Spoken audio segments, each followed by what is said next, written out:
Oracle of Omaha, Warren Buffett has come out in support of the share buyback in a big way.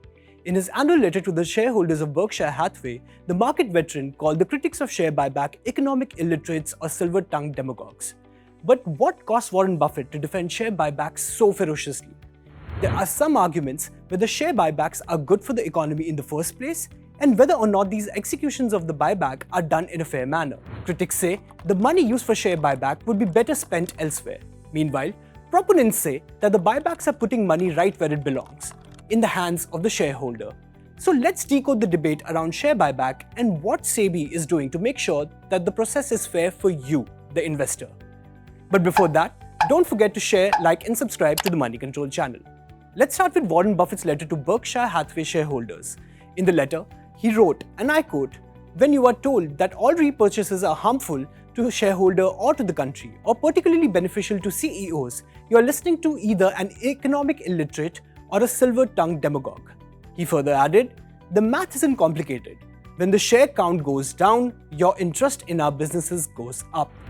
That sounds good in theory, but things are not as simple when you go into nuances.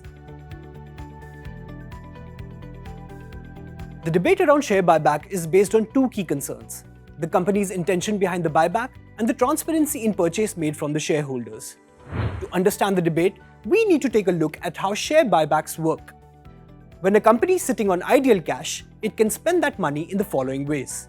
The company can buy new equipment, buildings, or technologies.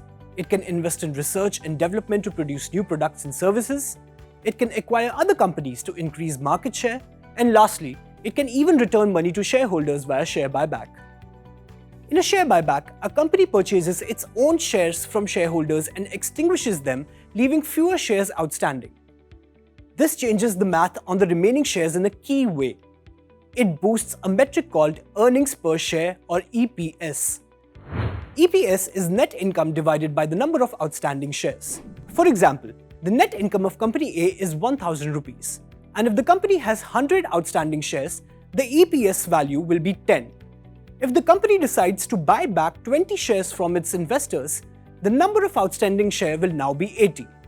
The same 1,000 rupees of net income will now be divided by 80 shares, resulting in an EPS of rupees 12.5. Market values a stock based on its EPS. Higher the EPS, greater the stock price. All shareholders benefit when the stock price rises. But company executive benefits more so because often their compensations are linked to the stock price performance. Critics of buybacks say share buybacks make sense when the stock is undervalued. However, management goes in for a buyback even when the stock is overvalued just so they can meet their target. This, critics says, is an inefficient use of capital. Which brings us to our second concern around the buybacks, which deals with the question of how are they taking place.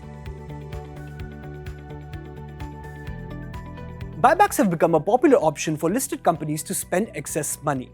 Since 2002, there have been over 660 buybacks, out of which 457 buybacks have happened in the last 10 years from 2012 to 2022. That's close to 70% of the total buybacks that happened in the last 20 years. Listed companies in India have two ways to execute a share buyback, either via open market purchases or via tenders. Let's compare these two ways of buybacks.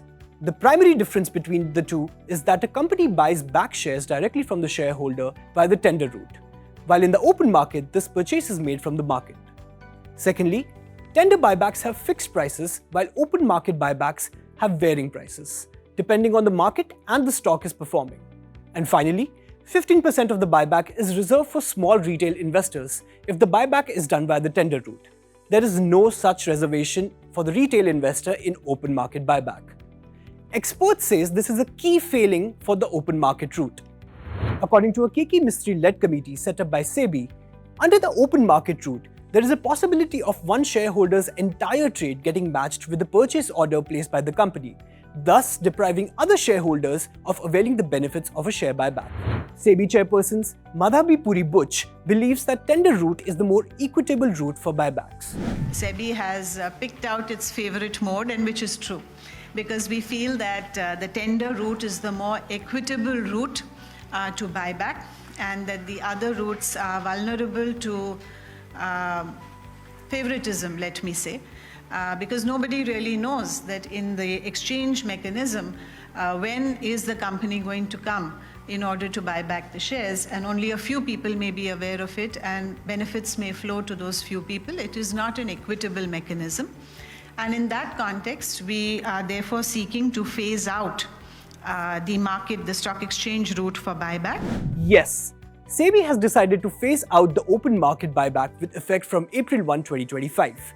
Many experts termed SEBI's decision to phase out stock buybacks through the exchange route as a positive development, because it will give all the shareholders an opportunity to participate in the buyback. Between 2006 and 2012, almost all buybacks were through the stock market, and even the contribution in terms of amount offered was nearly 100%. But there was a role reversal from 2015, when the first time tender route was more popular route for buybacks than open market, and that trend continues to this day. As this debate continues, one thing is clear: buybacks are now a big part of the landscape. There is no sign that that's about to change. Therefore, as an investor, it is important for you to check the intention behind a particular buyback to determine whether the gift that the company is giving back to you is valued correctly. For more such videos, keep watching the Money Control channel.